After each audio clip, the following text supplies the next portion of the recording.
Good evening. Welcome to the Who's Left Podcast, a show about Indiana politics, history, and culture from an unapologetically leftist perspective. My name is Scott Aaron Rogers, and I'm broadcasting from Bloomington. My guest this evening is a Democrat running for a seat in the U.S. House of Representatives from Indiana's sprawling 4th Congressional District. Quoting from his website, John Whetstone was born and raised in Crawfordsville, where he learned the values of hard work, resilience, and community at an early age. He lost his father while still a student at Southmont High School, and that experience gave him a deep appreciation for family, perseverance, and the importance of a strong community support system. After graduating in 2015, he pursued a career in business management, gaining firsthand experience in leadership, problem solving, and understanding the pressures small businesses face every day. Along the way, he took a break to travel the country, competing professionally in Magic the Gathering, which is something I did not know one could do. I'm interested to hear about that.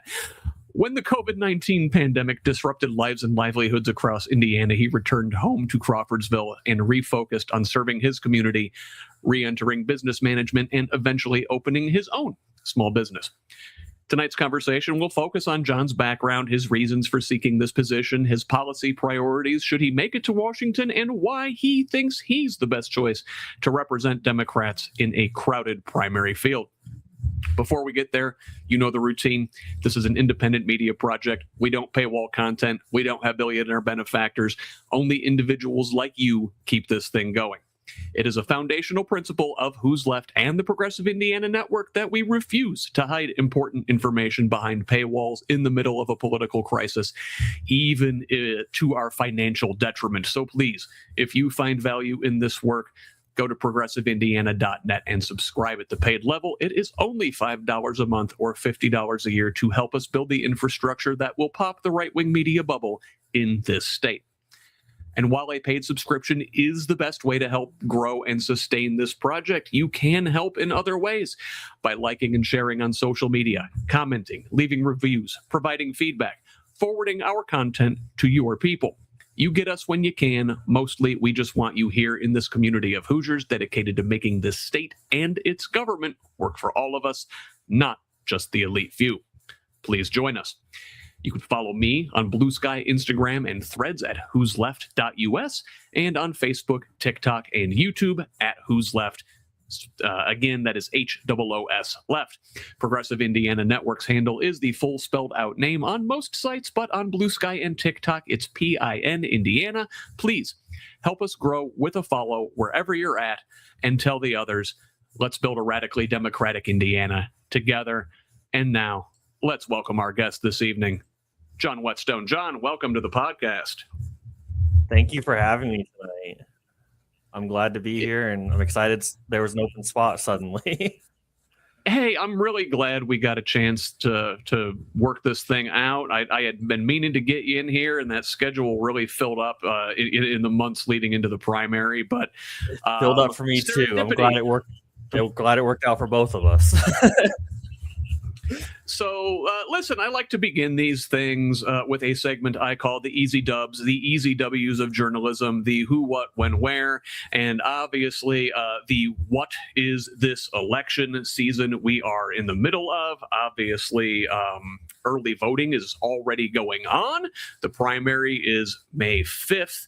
That is election day. That is our when. More interesting, however, are the where and the who. So first, John, tell us a little bit about yourself. So you read my bio, which does a pretty good job describing where I've been in life. But I did grow up pretty poor in a trailer park, surrounded by people with different backgrounds. We had retirees living on fixed income. We had people restarting lives through bankruptcy because of medical debt. They had divorce. People getting out of broken jail system. So I have a very diverse background I've had from an early age. That doesn't seem like a lot of our politicians in Washington have that kind of perspective. So that's a little bit about the background. There's just met so many people, and they all had similar needs, which is we don't make enough money in our area.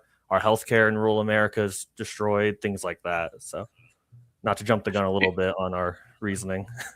No, absolutely. That'll and those will come up. The healthcare situation, the wage situation, the unfairness of our rigged system is something that we will talk about throughout.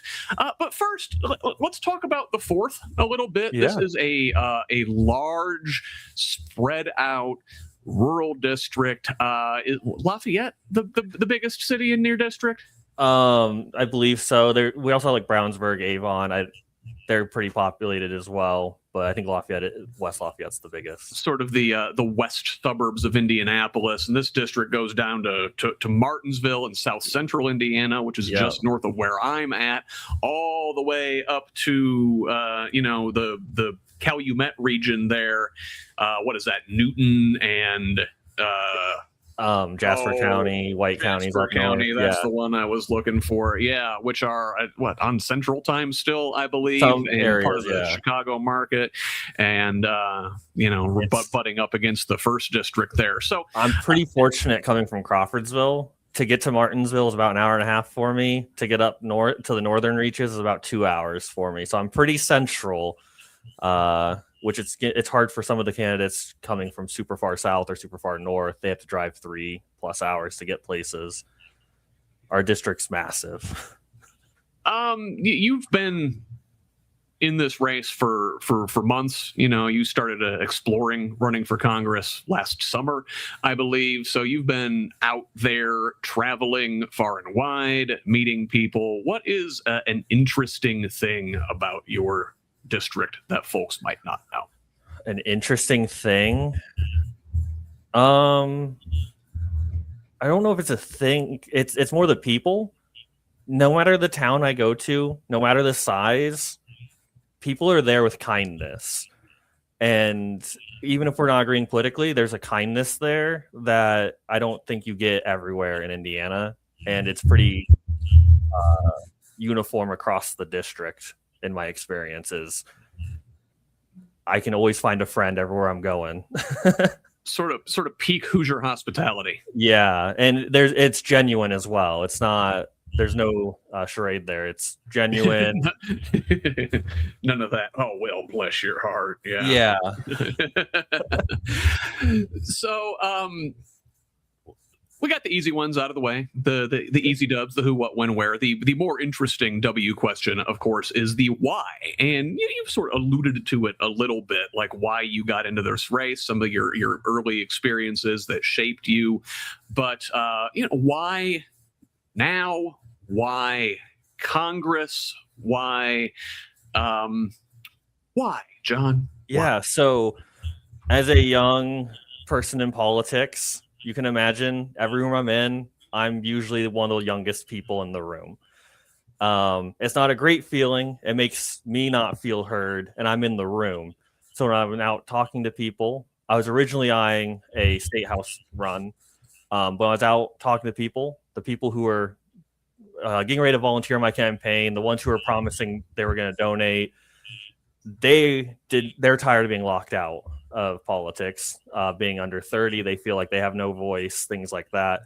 So when I was looking at who was on the ticket and meeting people in the early days, there was no young progressive at that time, no Dem Soc, anyone. So I happily filling the role to try to give a voice to my generation as well as help people around our district.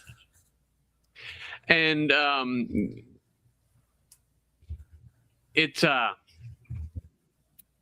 in a way, Congress is maybe an easier seat to run for, kind of. I mean, I know obviously the requirements to the resources necessary to do so are much more, are much greater that you need to run for a seat so prominent and in a district so big, just the resources to get back and forth to the different places. But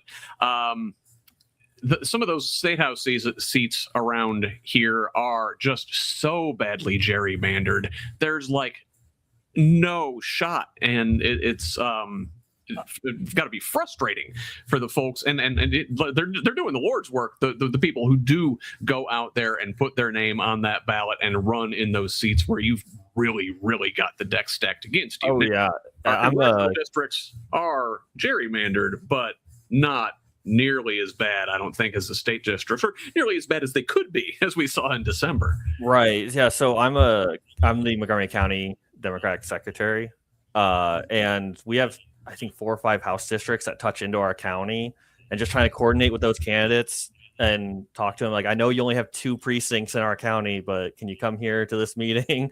Can you drive an hour and a half for this meeting for 2 precincts? So it's hard. And you're right. They have gerrymandered it a lot. And back in, was that November? It's been a while now when they were making the push in the state house. The vote was in December, toward the beginning of December. Yeah, they wasted the first couple weeks of session. They started the state house session early to do that, and that ate into some of the valuable time they could have been spending to make Hoosiers' lives better at the beginning of the year. But I was there protesting and yelling. I wasn't really looking at the calendar. That was an experience, to be sure, and heartening in a way that we do, for all the animosity and all the partisanship in our state, there are a lot of Republicans who still have a conscience and still have a red line that they will not cross when it comes to that guy. So yeah.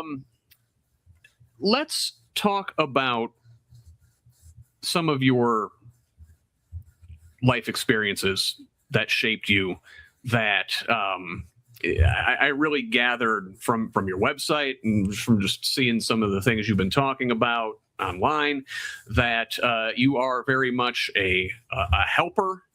You were shaped by some loss early in life, shaped by growing up with little financial resources, and that those things shaped you into the man you are today, and led you to run for a seat to lift people up, to improve others' station in life. Yeah, so some of my earliest experiences was a lot involving my dad. He's very influential in my life. He's no longer here. But our family had a lot of medical debt, and my dad would work tons of hours at a factory, and he had a part-time job doing maintenance. He even moved mobile homes. If there was demand, he would find the time in the day to do it. And all this boiled down to him always being exhausted, running himself down. He would get sick. So we get farther into debt, and we know that's not how it's supposed to work. You're supposed to be rewarded for hard work. And a lot of this was pre-Affordable Care Act. So a lot of his medicine he needed wasn't covered because it was considered pre-existing. So I remember when that passed, how important it was for our family, because he could actually get things like insulin and a couple other medicines he really needed. And that helped our family considerably. But, it's been 15 years now, if my math's right, close to there. We need to advance more. We can't say we're done. Like, the government's never done improving. So we need to be advancing, expanding our healthcare, so people aren't working themselves to death just to try to stay afloat. Some other things he taught me, besides the classic Hoosier things like fishing and hunting, that's a big way we supplemented our food bill. Same for growing a garden. He taught me the value in, if a neighbor asks for help, you help them. It doesn't matter that my neighbors were the type of people that fly like Trump flags and stuff. That was after he was gone. But we always help them. If they needed food, they're human. They deserve to be able to eat. We're going to do our best to help them. So I got to learn that. And then my amazing spouse, very big into mutual aid, has gotten me into that recently, which I didn't know what I was doing as a child with my family was considered mutual aid. So it's cool to come full circle, have a title, like a title for it, and just be like, oh, well, that's what I've been doing my whole life. This is so cool. And then continue to do it. Yeah. It turns out like just taking care of each other and taking care of our neighbors is in its way a form of radical activism. Mm-hmm.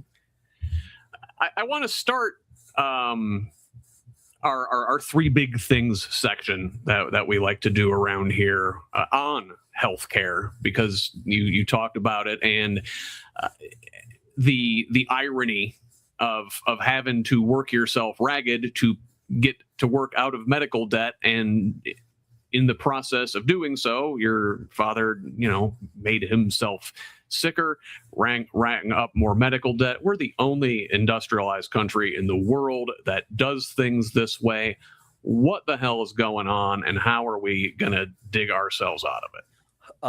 A big part of it's going to be getting big money out of politics. We got to start there. None of us have as much money as our media companies, our large companies like Amazon and Walmart as well. But it goes down to our insurance companies. We don't have that kind of money to fight, so we need to remove them from politics so we can actually have a discussion to start removing them from removing them from the ecosystem. I'm a firm believer a dollar shouldn't come between you and healthcare, as amongst a few other things. But I think that is another way of saying healthcare is a human right. Very much so. Healthcare is a human right, food and water as well. If I want to tag those on there too. Let's let's dig into the how we fix our medical system here. Now you say you're a Medicare for all guy. That could mean multiple things. There are different models of Medicare for all. I think I saw that the bill that Bernie Sanders proposed, for example, that would eliminate private insurance, sort of emulates the Canadian model, a single payer national health plan. Though even Sanders' bill would not enroll everybody in a single health plan. The VA would still exist. The Indian Health Service would still exist. And then you have, on the other hand, like this hybrid model where private insurance plans that comport with certain federal regulations would still exist. This sort of builds on the Medicare Advantage situation that we have now. I want to say like a third of all Medicare beneficiaries are enrolled in a privately managed plan. Where are you on that? Are we getting rid of health insurance companies, private insurance entirely, or are we building some sort of hybrid model? So, in short, I don't think we should have insurance companies being able to dictate whether we have healthcare or not. So I'm much more in line with the Sanders model. I don't think any particular Medicare for all is necessarily right, because again, we're always improving, we're always finding, everything we do, there's always a flaw that we can improve. So I don't want to say the Sanders model is the perfect one. It's one that I support, but I don't think there's room for insurance companies in the conversation anymore. Possibly for supplemental if you want additional coverage of some kind, but that is by the most I would like to see them be involved. And where do like dental and vision fit in? I've always found it weird that like those are separate things, as if your eyes and your ears are not part of your body. Yeah, that's capitalism doing its thing, right? So they're trying to sell you different things, so it should be the same service. I think, they should be covered. As an adult, I just now got health insurance for my first time in my adult life. So I'm super excited to start going to the doctor and stuff. I also just recently got dental and eye insurance, like eye coverage. So I'm excited for that. And I shouldn't have to be almost 30 to hit that benchmark and be excited to go to the dentist and excited to go get a new pair of eyeglasses. It should be a human right that's just covered. We're the richest country in the world, history. We should be able to cover if you have a cavity or you need a pair of glasses. And countries with far less resources than us seem to have figured this out. So is it that we're wasting all of our money on things like war, or is it specifically money in politics, keeping up these artificial gates, protecting their turf? It is very much like a mafia style situation that we have going on with some of these large corporations. It really is. And you touched on a couple of points. Yeah, it's the gatekeeping by the insurance companies trying to harvest money off of us. Honestly, it's also the misprioritizing our money. Like the president's asking for $1.5 trillion for the military budget coming up. That we could do so much good in our world with that kind of money, yet we're giving the defense industry more money for bombs to attack Iran and kill innocent people. So it's definitely just a misprioritizing of our money, and it's the politicians who are in power right now showing you they don't care about you and your family. They care about giving someone they met a couple of times tons of money to kill more people. It's ridiculous. I guess let me play devil's advocate Yeah. and bring up some criticisms that folks would have of a single payer Medicare for all system. They say, the folks on the right, that well, number one, you can't make doctors provide service against their will. That's freedom, and likewise, innovation, right? That we lead the world in medical innovation here with our for-profit system, and it incentivizes companies and the drug companies and the insurance companies and whoever else has a private stake in the healthcare industry to innovate, and that is better for health outcomes. What do you say to that? So people like to act like capitalism's the best thing in the world, but when you try to regulate it in the slightest, they act like it's the most fragile thing in the world. So these companies that make our medicines, there's plenty of room for profit. They're taking way too much. So we can scale that back. We can regulate how much they can charge us for prescriptions, things like that, without their whole ecosystem crumbling. Because I'm sorry, if there's $1 to be made, capitalism says someone's going to try to do it. So if they're saying they're not good enough at capitalism to keep on functioning because they don't get to make 2,000, 3,000% profit margins, someone's going to be good at capitalism and be willing to do it for 20, 30%,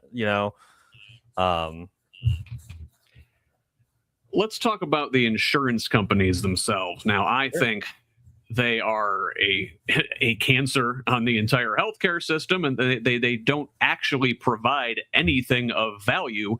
It is really just like a toll booth where they hold you at gunpoint and say you're going to pay, or you don't get the services that you need to live. But yet they do employ a lot of people.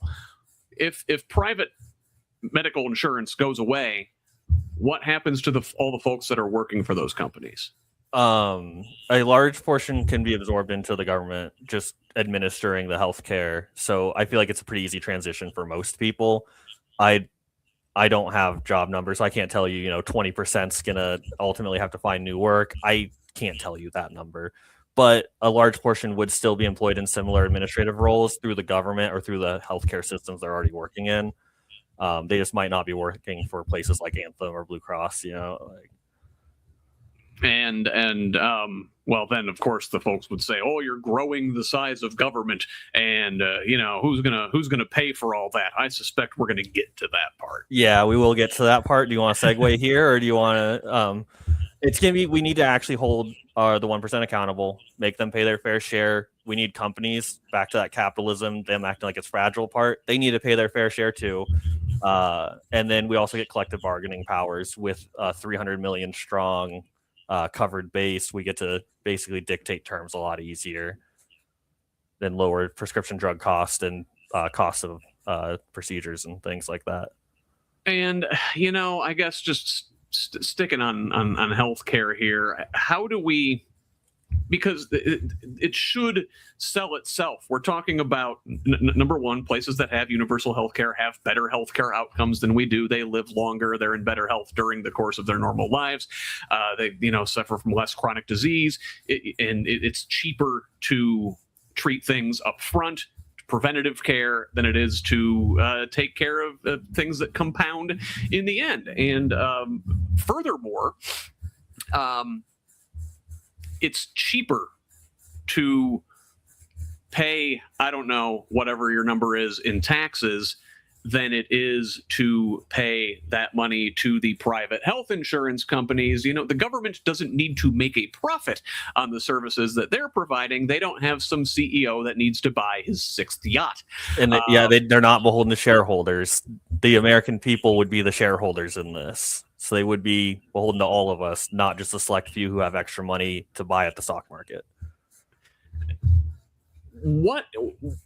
I guess where is the resistance coming from? Why is it just this American aversion to taxation across the board?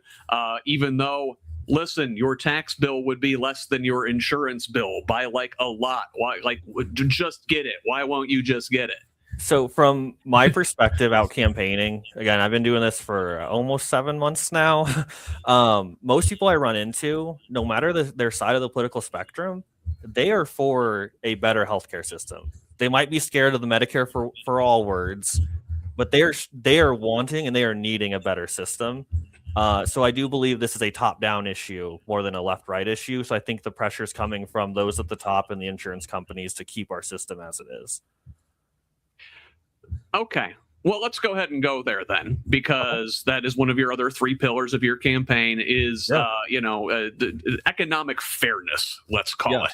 A couple of the things that you focus on your website currently are, the corporate tax rate for sure, and tax justice there, as well as a wealth tax on multimillionaires and billionaires.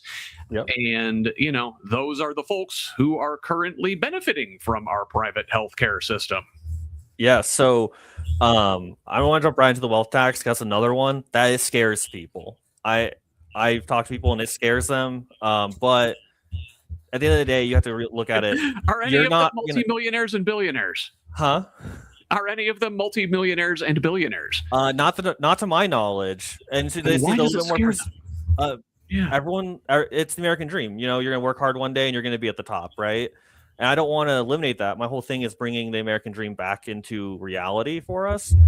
But we are already wealth taxed. Most people, their home is their biggest asset in life. It's their biggest piece of wealth, and we pay property taxes on it. So why should a billionaire not pay a wealth tax as well? That's somewhat meaningful. I'm asking for 1% or 2% for their money over $10, $11 million. They can afford that, but like with our property taxes, that's a huge chunk of our wealth that we're paying every year. I guess if we have to pay property taxes, then the folks who have the most property, in fact, the folks who have like all of the property, should be paying some sort of property taxes. Yeah, they should be paying their property taxes. They should be paying a wealth tax. Just doing a wealth tax in line with the one that Senator Warren's proposed, it'll raise a couple $1 trillion over 10 years that we can invest in things like our healthcare. And this thing I forgot to mention about healthcare, I'm a big advocate for rural transit expansion in our healthcare system, and a lot of that can be funded through the wealth tax as well. So we can make sure we can get patients from rural areas to bigger cities for more specialized care. Yeah, because right now, boy, you see, and I'm sure this is a problem in your district, which is so large and rural and spread out, is that rural hospitals are either closing or in danger of closing, and the ones that are staying open are reducing services. I've seen lots of dozens of labor and delivery departments across the state have closed in the last handful of years. And it's because the free market doesn't serve rural areas particularly well, because the market demands efficiency. The market wants efficiency, and if you want to be in rural areas, and I think we do, we want to have folks that have that way of life, and if you choose to live in rural areas, you should still be able to access public services, but the government is going to have to get involved there where the market just will not serve small populations, dispersed populations. And it's another one of those things. How do you get the people who are seemingly most against government intervention to realize that government intervention will help them? It's just talking to them face to face and just having a conversation that evolves around, let's remove the government from the talk and just talk about what are your needs in life. And that's how our campaign's been approaching it. We just have honest conversations of what do you need in life, and let's try to find a solution. And most of them, they want these kind of things. They're just scared of the government. They're scared of the words that we use to define what we're talking about, being rural transit, Medicare for all. So it's just trying to break down those barriers and show them we can have a better life. It doesn't have to be scary. You don't have to be scared of the buzzwords that you see online. So much of the anti-government rhetoric is branding, right? The conservatives, the far right, have spent, I don't know, at least 100 years in this country decrying any form of government as communism, when really government at its best is just mutual aid at scale, isn't it? Yeah, that's a great way to put it. Like, we look at it with our programs like SNAP, where it's back to what I was talking about as a kid. A neighbor needed food. We would go into the cupboard, we canned all of our own vegetables, get out vegetables, things like that for them. It's the same concept. Your neighbor needs help. You're going to help your neighbor. You just paying the government a little bit so they can manage it for you because you're busy and don't have time necessarily. Yeah, it's all of us. Hey, we get together. We're going to pool our resources. We're going to do this thing to lift each other up. Well, you multiply that by a couple 100 million people, and you can do all sorts of amazing things. And I love that you mentioned it's branding. I love talking about how, as a Democratic Party, we lose at marketing all the time. We are bad at marketing ourselves, our ideas. We right now, though, a lot of people are waking up to the fact that the conservative party, the Republicans and the far right, they aren't a small government party. They are a military first, a fascist state first kind of party, where we're investing $85 billion into ICE, and they're constantly trampling rights in our country and human rights. And then we're also investing millions of dollars into flock cameras and surveillance state equipment. So my campaign is a lot of leftists, a lot of Democratic Socialists, Democrats, but also a lot of libertarians and Republicans who see the writing on the wall and go, this is not okay. We need to put the focus back onto people and not with this police state, not these large companies. So it's been a very nice experience with my campaign staff, just how diverse we are, coming from different ways. So I want to sort of come back to the economic justice portion of your platform, and we talked about the wealth tax some, and I don't know what number exactly you're settling on, like what percentage above what threshold will bring in the kind of money we need to without spooking too many people. Yeah, so I'm it's we constantly are learning and growing. The numbers fluctuate a little bit, but I'm a big fan of 1% for anything over 10 million, and then 2% once we reach $1 billion, and then we can talk about going up from there. Again, things happen in increments. No system's perfect. I would like to get a start, see where we're at, and adjust from there. Hopefully a little higher. I don't want to adjust that number lower, but a little higher. But I don't want to jump the gun and go, we're going to do 10% at 10 million and 15% at $1 billion. I don't want to jump the gun on that. I just want to keep it small, reasonable, and then increment from there. Well, and really things have gotten so out of proportion over the last 50 years. You might have to start big and then tweak it down. I could see the argument for that, for sure. To get things back to some sort of normalcy. Listen, MAGA, right? Make America Great Again. I think they like to invoke the post-war era, the 50s and 60s, when the American dream was possible, where you could support a family on a single income, where labor protections were strong. How did we pay for that? We paid for that with incredibly high marginal tax rates. I mean, I believe the top percentage for high earners during the Eisenhower administration was like 91% above a certain threshold. Now that's income, that's not wealth, but it's like, well, if we had kept that up the whole time, we wouldn't have people who were so exorbitantly wealthy now that we need to invoke things like a wealth tax. Right. And it's very unfortunate just because we've all had a hand in helping the system crumble to this point. So it's going to take us all together to get it fixed. And so it's just we need to fix the the corporate tax rate. We made it permanent at like 23% in the One Big Beautiful Bill. That's incredibly low. We need to start raising it. And I do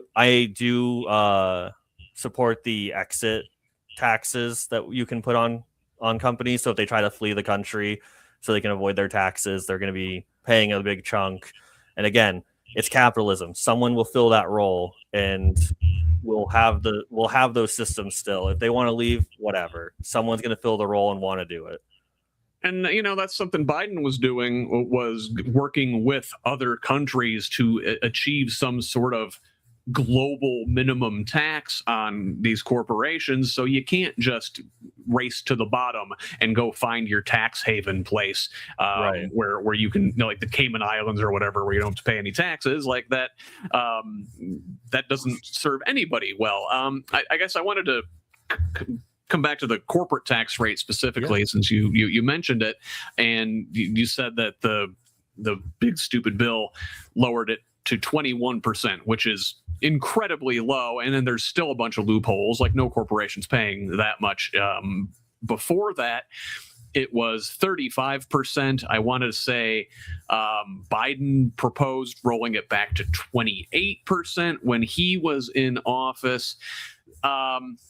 If you look back in that the golden era, right, the top corporate rate was over 50% through much of the 50s. Just below that through much of the 60s and the 70s, before old Ron Reagan started taking a hatchet to the corporate tax rate, and he got it down to that 35% sort of area, where it stayed for quite a while until Trump cut it much lower. You talk about rolling back the corporate tax cuts. How far are we rolling them back? So again, all numbers are flexible. My first target's to 35%.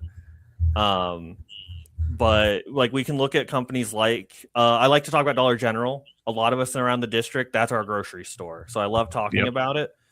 They pay around $10 an hour, yet they've profited a couple billion a year, and their CEO makes millions. That's the perfect example of a company that can afford to pay a higher share of taxes. Because they're forcing their employees to have such low wages, a lot of their employees need assistance. And so we're subsidizing their company, and they're not paying for it. So we need to make it fair. I'm glad you brought up the paltry wages that some of these corporations pay, because that's sort of the other side of this affordability coin, right? You have the corporate concentration; they can charge whatever they want, and buy our politicians and give themselves favorable tax codes and whatnot. We also need, in addition to taxing them, to lifting folks, individuals up and putting more money in people's pockets. The minimum wage has been stuck at $7.25 in this country since 2009. It's a disgrace. You have a proposal, I believe, to raise the minimum wage to $17.25. Is that right? How'd you settle on that number? So looking around the district, it's, our district's huge. There's a lot of different cities and everything, but roughly for 30% of your income to be your apartment cost, it's going to be about $17.24 an hour. So I rounded it to $17.25, make it a clean number. But with housing costs and it being 30%, that's roughly where we're landing. So that way, if you work a full-time job, you should be able to afford a place to live without worry. And that's where I wanted to start with my choice of $17.25. I also want to tie it to inflation. A small little. Yeah. Oh, yeah. No, that's a big thing right there, because the problem is that we're at the $7.25. We've been stuck there for 15 plus years now. I've never, as a working person, never had a minimum wage increase in my life. Wow. Yeah. That's insane. And. Well, okay. Now the right would say, well, let's see. Look, now the prevailing minimum wage is probably $10 to $12 an hour right now. Like, no one's actually paying $7.25. See, it's not even doing anything. We don't need a minimum wage. But it raises the floor of labor and raises the value of labor just by raising it. Because we see it's at $7.25 an hour now. Let's go back to our grocery stores being Dollar General. They can afford more. They're paying $10 an hour because they can justify pointing at the small number and going, see, we're beating that. But in reality, they're not doing anything meaningful with that extra $2.75 an hour. We brought up the sort of the halcyon days that the MAGA folks like to look back on as if everything was hunky dory in the 50s and 60s. And, in 1968, the minimum wage was $1.60 an hour. Now, that seems like nothing at this time, but at that point, that was like the peak purchasing power for the minimum wage. That is about $15 in a straight inflation adjustment to, our current dollars.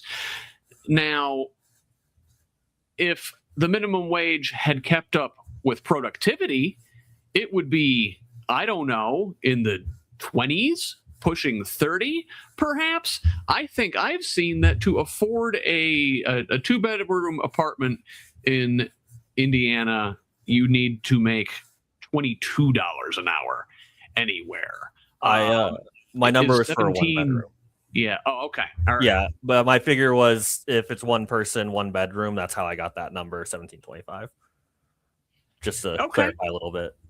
Oh no, that's good. It's like, and it's not just like you're pulling a number out of a hat. That's like seems like there's like a reason that you settled on that number specifically, and would tie it to the rate of inflation automatically adjusted, so we don't have to keep going back and having this fight all the time. Right. And as a small business owner, I can kind of plan for my yearly raises that way, and so it just makes sense. So I'm not every year just blindsided with we're going up 50 cents this year at random, because that's going to cause a little inflation. I can bake it into my prices, make it into the plan, and just go from there. I'm glad you brought up the small business owner perspective on the minimum wage, because that's folks always they are afraid of raising the minimum wage. They say, I can't afford to pay that. It's going to bankrupt us if we have to raise the wage floor for all of our employees. How do you respond to another small business owner who has that concern? I respond with, think about the times we've had stimulus money come in. People spend it at small businesses. First, they go with their priorities. They catch up on their bills. They catch up on groceries, things like that. But anything extra then goes to our small businesses, and it boosts our economy. The stores I was managing, we were able to grow like 3 years of expansion. We got done in 6 months around COVID time, just because there was so much stimulus money going through. So it's good for small business because there's more cash flow. And part of my plan is doing a stepped up. So large corporations, people with more than 20 employees, would be raising their minimum wage first. And then a few months later, small businesses would raise to match.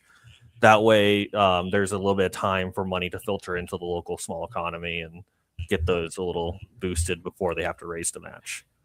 And you nailed it right there when you're talking about that money percolating through the economy. I remember I was in management the last time that we had a raise in the minimum wage, and my boss, the owner, was of course against it, very concerned that, oh my God, we're going to go broke. This is hospitality, restaurant industry. If we have to give all of our employees a raise, well, it turns out after the increase went into effect, the next year we had a significantly better year than we did the year before. It's because, our employees got a raise. So did everybody else in town. And now listen, the Bloomington market's kind of skewed, but I still think the pattern holds, is that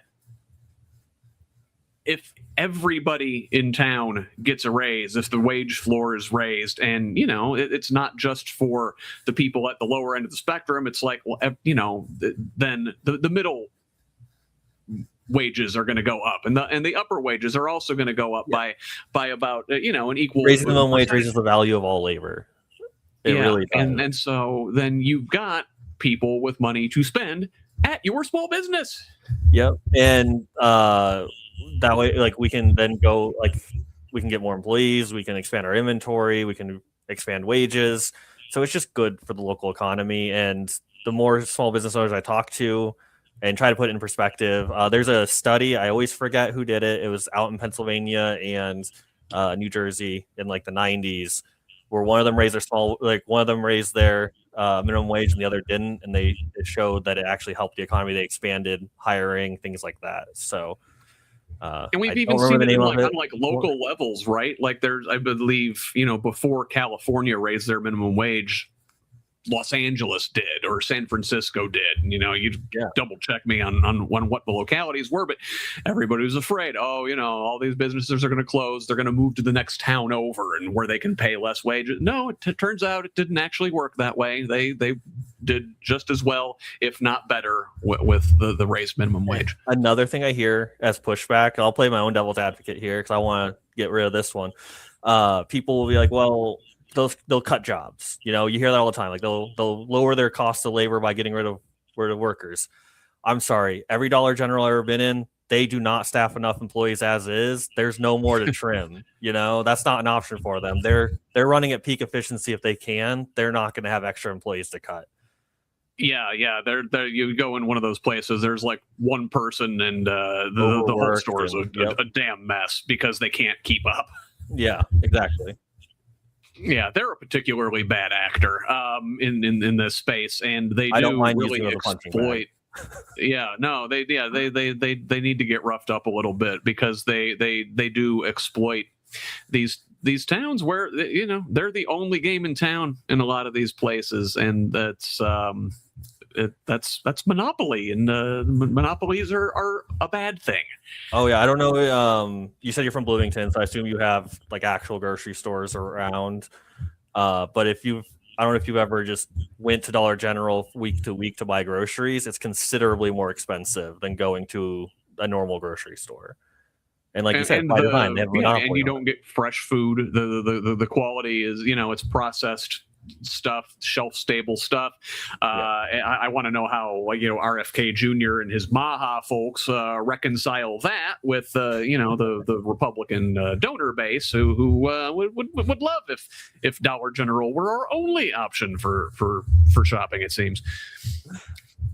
So John, we got maybe about a little more than 10 minutes here, and I guess I want to take this time to talk about the dynamics in this race specifically. Sure. Like we said, the early voting is open. We got about 3 weeks left to primary election day. We do. And there are, I want to say it was as high as 9, and I think we're down to 7 folks in this race now. Yes, I want to give a shout out to my friend Thomas Hall Jr.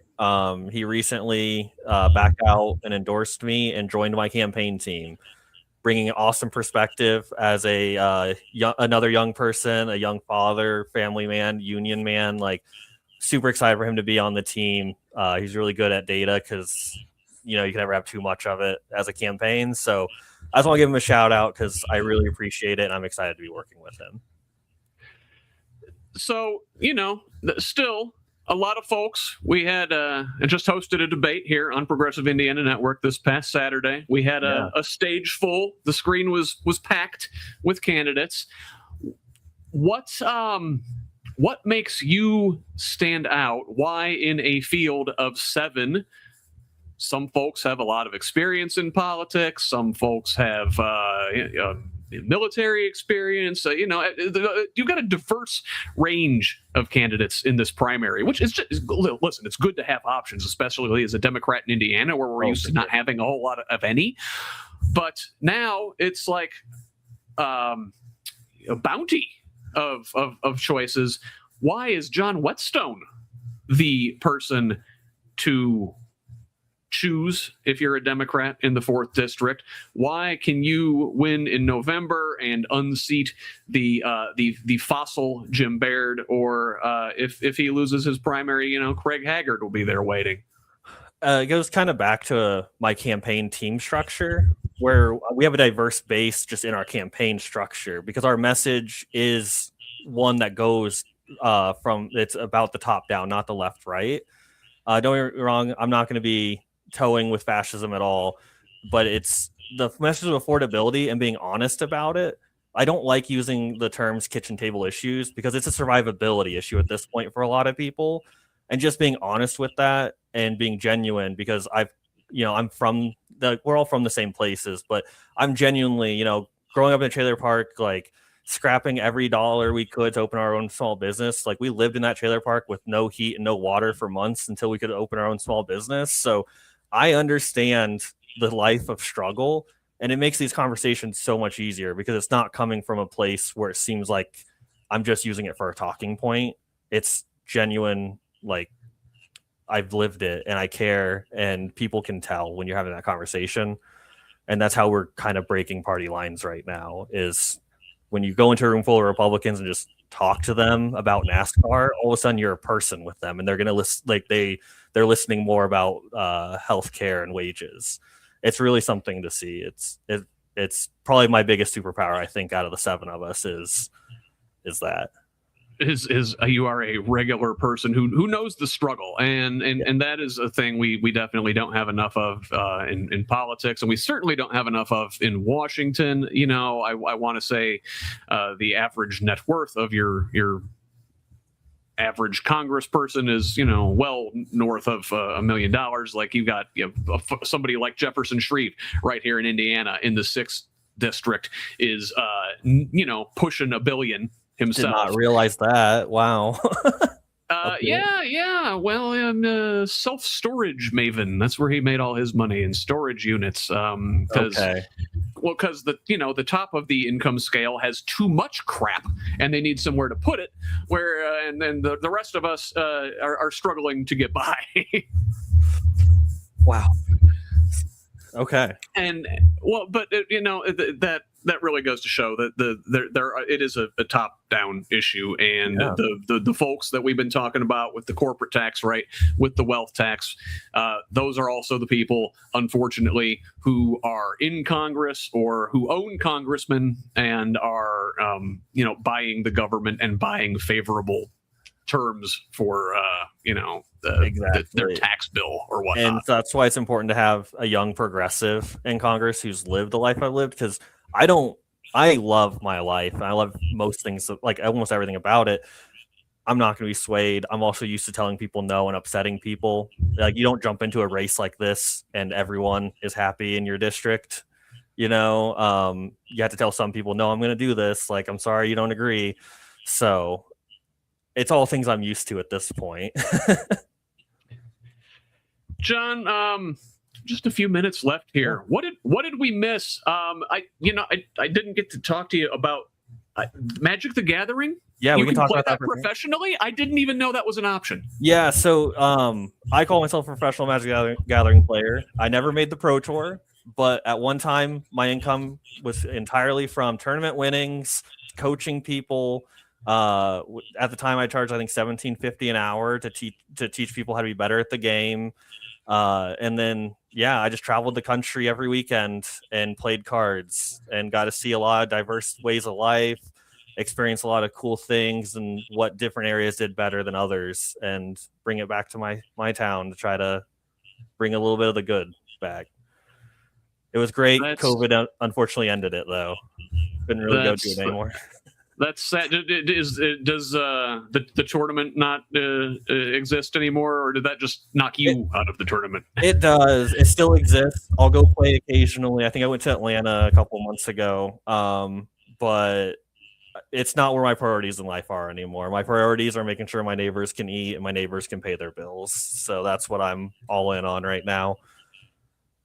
If I was smarter about all the nuances of Magic the Gathering, I would make a reference about like casting some sort of wealth tax spell or something along those lines. Famous card balance. You even up on all the resources. There it is. That's the through line. So, John, just a couple minutes here. Why don't you let folks know where they can find out more information about you, how they can donate, how they can volunteer, and where they can connect with you online? Awesome. So we're most active on our Facebook, John Whetstone for Congress. Then you can follow us along on our website, whetstoneforcongress.com. There you can volunteer, donate. We're making our final push. We're really going to be starting to target a bunch of ad spaces like YouTube. So I could use any dollars that you have extra to send my way. Ads aren't cheap, and we're on the last few days of the election. Another thing we've been doing, use hashtag voted Whetstone. If you vote for me and you want to share to the world that you did, I would appreciate it. Try to drum up some hype. So hashtag voted Whetstone.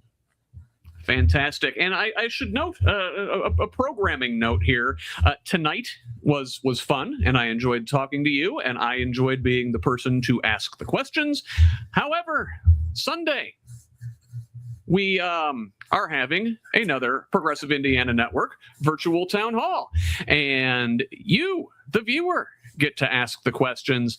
So join us 7 p.m. on many of these same online channels to ask the questions yourself. You can see there is a QR code right there on that graphic on the screen. There is a web form. You can submit questions ahead of time, or, for example, if you cannot join us and still want to have your question asked, you can submit that there. But we will be on Facebook Live, on YouTube, and at progressiveindiana.net, taking your questions live this coming Sunday night. So until then, John, thanks for joining me tonight on the Who's Left Podcast. Thank you for having me. Yeah, thank you for having me. I can't wait to talk to you again on the 19th. All right, fantastic. Stick around backstage. Let me say goodbye to the fine folks, and I will say goodbye to you in a few minutes. Will do. Thank you, sir. All right, folks, that was John Whetstone, candidate for Indiana's 4th congressional district there, a wide swath of the state from Martinsville all the way up to Newton County there in northwest Indiana. You got Lafayette, Martinsville, Crawfordsville,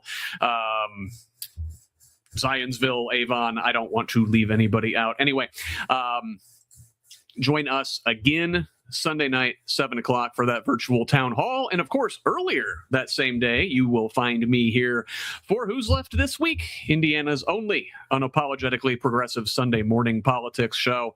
We'll talk about the week's top stories from U.S. and international news to what's going on here in Indiana and how all of it is interconnected. That is at 10:30 a.m. Eastern on YouTube, Facebook Live, and of course at progressiveindiana.net, where you can support Who's Left and the wider project with a paid subscription if you're able.